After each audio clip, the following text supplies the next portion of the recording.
D3vante back in the house. Yes, sir, people. Just cooling. We back for another Just Cooling. Got some football stuff to talk about, but we still gonna talk about Jermaine. We still gonna talk about that pretentious uh fence sitter. It's only right to still talk about it, right? Because they like, you know, y'all know. Yesterday I did a video right about what he said about the culture and just sitting back with it like for the rest of the night, right? And then this morning, it was just, it's just replaying that clip over and over again. It just sat wrong with me, man. Like it's sitting wrong with me, and I'm not feeling comfortable. But football, man, Italy, Italy. Honestly, what's happening with Italy, man? I feel like they sacrifice their souls to you know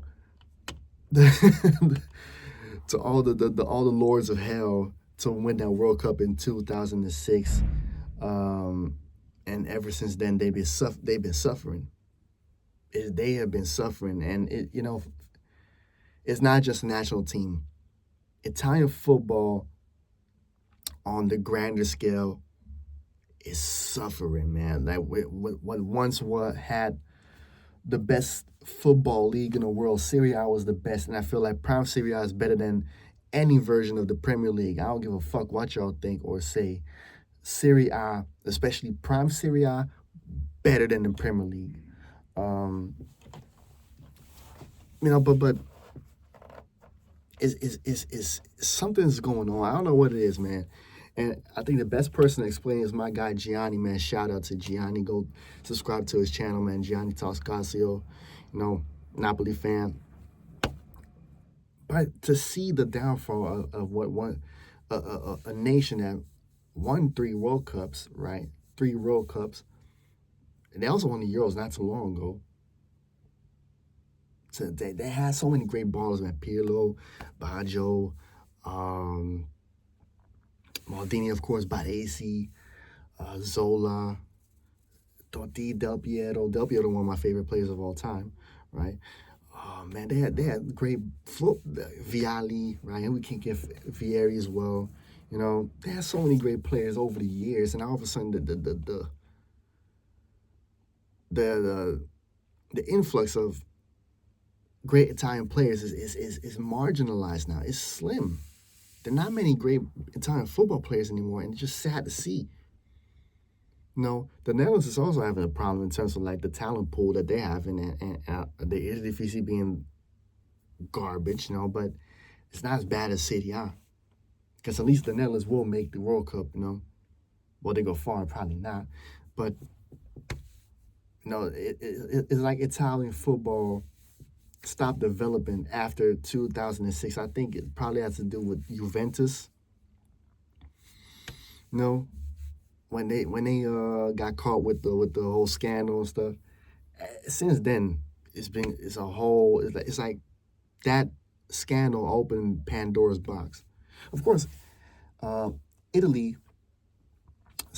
I mean, Italian teams were still able to do something in the Champions League because Inter won in 2010, and that was after the scandal, 4 years after the scandal, right? Inter treble, right? But since then, Italian teams have been just not so good, and even then, the Serie A itself is suffering. It's hard to see, man. It's hard to see. They really need to start looking at themselves. They need a big ass mirror in front of them and start looking at themselves and see what's going on. Like, what are we doing wrong? Because listen, man, I'm not an Italy fan or something like that, but they always will have a respect in terms of like football, because they produce great players. They produce teams that played great football. They produced a lot, and Serie A was the best league ever, and we need leagues to have some competition again, because the Premier League is now half-assing it, and you see what's happening now, right? Yeah. Sweden will be in the group phase in the same group as the Netherlands, right? They qualified. Gyökeres scored a goal, and you see everybody's playing well when they're not managed by that bitch made Spaniard, right? That supreme leader Mick Jong Un. Right, I saw Lewis Skelly and Nwaneri song, oh, we don't need them, but they need time, like they always blaming the players instead of like, listen, now I'm not saying that every player is good when they not under Arteta, but you can tell these guys are the future.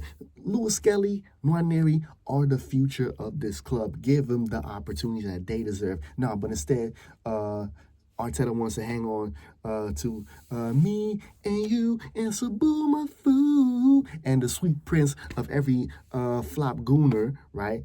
And the corpse of Saka, right? That's walking around like one of the zombies in Thriller, right?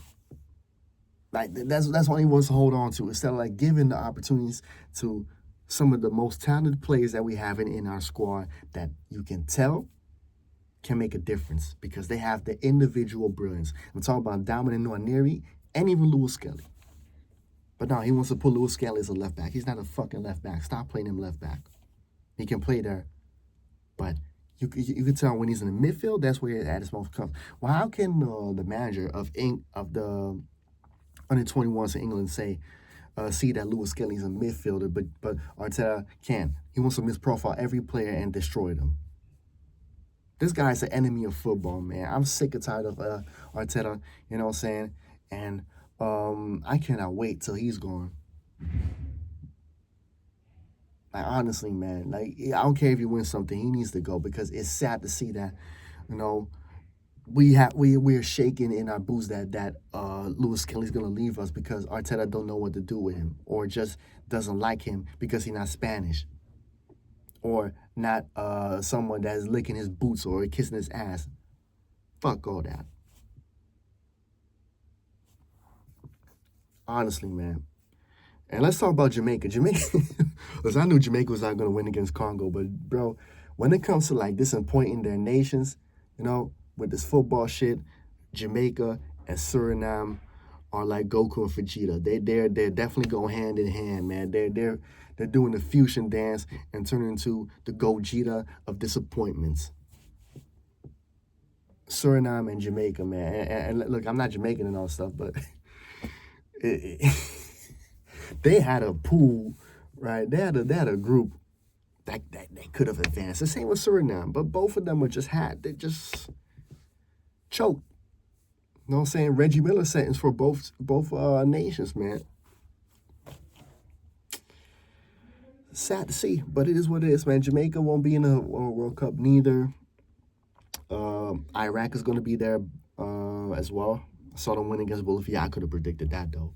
I felt like Suriname probably would put a better effort up against Bolivia. Bolivia. We already played them, but Iraq, sorry. It is what it is, man. Now let's move on to Jermaine. You know what I'm saying? Like last night, we already discussed the topics that the snippets that we saw from the interview from Las Vegas, you know, and you know this whole culture thing he was talking about, like I'm not gonna talk about the classic album stuff, the universal classic stuff, like the whole culture thing to me, it's just sitting with me wrong, you know, especially J. Cole, him being mixed like me. No, a guy that considers himself a black person first. Is for you to say, oh, the culture, and even George and Brian from Las Vegas, what they were saying about it, it's kind of like, bro, y'all, like, why are y'all saying stuff like that, you know? I guess, like, I did say that certain points I understand, especially when it comes to, like, bots and you know, the way that the internet, you know, and when white people see our stuff that makes that, you know, the stuff that they find cool that we do or we say, and they take it and water it down, doesn't make it that doesn't mean that all of a sudden now the value is lost because they do it. I said it on my stream last night, and I feel like they did a horrible job into like protecting our culture, specifically J. Cole, because like Brian and George, like they probably they fully black, right? J. Cole's mixed, so for him to say something like that, but it's like Cole, honestly, man, and I'm at a point now where with J. Cole is like, you know, you are no different from Drake. You're no different from Drake. The thing is with Drake, you just foresaw you could see that this guy was not likable, and this guy is not really embraced by the culture like that. So he trying to find his place, right? And meaning like with the styles, right? Oh, first he making reggaeton, then he making the dancehall, then he making UK type. So he trying to find his place because he's a nomad in this culture. J. Cole was embraced in this culture. Now he coming out and say, oh yeah, the culture is now an empty buzzword. It's not. It can never be an empty buzzword when no black people still care about their culture and love the culture. I love the culture. I care about the culture. I find culture very important. And passing it down is very important. That's how you also make sure it's not getting watered down. And it comes back to my my dialogue about like the like Suriname culture that I was brought up, even though I didn't get to learn the language, right? Because that's important. Because if you pass it down, the culture or the language will not die. You know? Cole saying something like it's an empty buzzword. You're undermining everything that black people created or and not even or and made cool. Especially from the black American standpoint, you know what I'm saying? That the black American is the most copied person in the world. But even then, like other black like cultural black things, like from the Caribbeans or it's South America, right? Or in Africa. Like that matters as well. And for you to say it's an empty buzzword just because you are now not being embraced by the culture now it's like, the culture don't love me because of Port Antonio. Oh, because I apologize. Oh, now all of a sudden the culture is it's bots, it's smear campaigns. No, it's not, people. It's principles.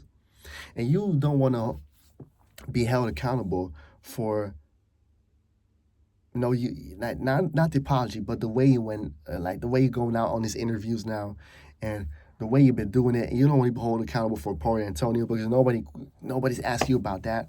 Like you go on interviews where you're not going to get no pushback. And of course, the artists will never do that. Like Jay-Z, same thing. They go on interviews where they know they're not going to get no pushback. Even on 7 p.m. in Brooklyn, where he did, even that, there wasn't really no pushback. There wasn't really like the real questions that should have been given to him. The real questions that we wanted to hear. You know what I'm saying? And that just shows you Cole is no different from Drake in terms of like that type of stuff. For him to like, he's just being a fence sitter and he's just pleasing people, right? And not stand on anything. Drake don't stand for anything at all, right? As in terms of like his morals or whatever, right? But Cole acted like he's standing for something, but he don't. And the facade is, people can see through it now. People can see now for what he truly is. And it's sad because J. Cole was paraded by the culture. He was. He was, but I think in the last few years, people, and I don't even talk about before the apology. I think with the no name thing, that's when people started to see like, oh, J. Cole's not really who we think he is. Maybe he's just another one of those biracial kids that just um profit off of us, but not really care like we think they do. No, it's also making people like me, mixed people like me, look bad because it's already hard for us to fit into a certain into a certain culture because it's like, oh, you're either not white enough, you're not black enough. Now, and for him to say, he's saying these things about, oh yeah, a black woman can say something and then a white girl sees it in 2 days on TikTok, and all of a sudden they say, like, bro, that's been happening for from the day that white people discovered black people and used us as slaves. It's been going on from time, bro. Cole for this whole press run has been acting like all of this is new to him, like he just came into the world. Either he's doing this on purpose that he's trying to make himself unlikable, or he really that stupid. And I really lean more towards the second. No. No, so Cole is not making it's not making it easier for us mixed people that do consider themselves black or feel more black to be more appreciated and not be seen as all fence sitters or only black when it's convenient. I'm black every fucking day. I'm not being like I'm not one of those persons that oh, I love my culture when it's convenient to me, but when the shit hits the fan, oh, I'm backing out. Then I'm white. I never consider myself like the other side of my blood of who I am because I wasn't raised like that and I was not brought up with that type of culture in my household because of my father. So yeah, Cole, I think from what I've read, is he is a black father, biological black father, but he was raised with a white stepfather. So like his household was predominantly white. Black white mom, white stepfather. Yeah. So to say, and for Brian and George to say that he ha ha ha and about culture's an empty buzzword, I get that stands like people say culture this, culture that, and not everything like it. Yeah, of course, when you say a word so much, when you use a word so much, it kind of loses its value. But the essence itself, I would say the essence, the culture itself won't lose value because there are people that represent their culture with all their heart and soul, that represent the culture, that gatekeep the culture, and that love the culture and are the culture. I feel like this whole thing is just a low-key smear campaign to Kendrick Lamar. If you don't believe me, just read between the lines because Kendrick, Euphoria, listen to Euphoria again. And he said, remember, I am what the culture's feeling, right? And people say, oh yeah, people on Twitter all talk about all decay the decay bots or whatever, all this or that. Just because people don't agree with what J. Cole is saying. It's nothing to do with K bots or whatever. It really has to, like, Kendrick Lamar is unapologetically black. J. Cole is at this this is a perfect example that he isn't. While we thought he was. Because then you would not say culture is an empty buzzword, because it's not. If the word is, then fine, but the culture itself will never be just an empty buzzword. Because that means you're downplaying what made us cool, what made black people loved and copied.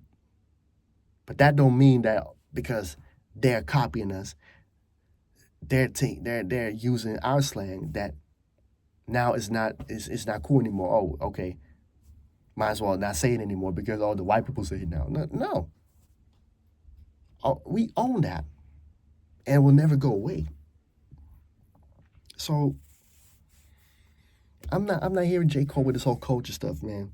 I'm not. And for him to be a Tupac fan, man, Tupac would have smacked shit out of him if you ever heard if you ever heard what he said on Lost in Vegas' podcast.